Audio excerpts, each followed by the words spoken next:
আপনারা যারা আমার মতো কফি খান প্রতিদিন, you might be wondering coffee কি আসলেই আপনাকে কোনো এনার্জি বুস্ট দেয় কিনা, কোনো ধরনের স্ট্যামিনা দেয় কিনা?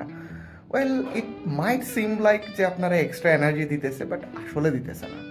যে জিনিসটা হয়, আপনি যতক্ষণ সজাগ থাকেন আপনার ভেতরে অ্যাডিনোসিন নামক একটা অণু বিল্ড আপ হতে থাকে যতক্ষণ আপনি সজাগ থাকেন। অ্যান্ড অ্যাডিনোসিন না, আপনার সার্টেন কিছু রিসেপ্টরস আছে, ওদেরকে গিয়ে বলে যে ভাই, হোস্ট মানে এই ব্যক্তি টায়ার্ড হয়ে গেছে, ওর তো এখন ঘুম দরকার। কারণ এই কফিতে যেটা আছে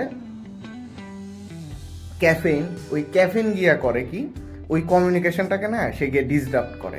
অ্যাডিনোসিন যে গিয়ে তারে বলবে যে এই ব্যক্তির ঘুম দরকার, ব্যক্তি টায়ার্ড হয়ে গেছে, ওটা বলতে দেয় না।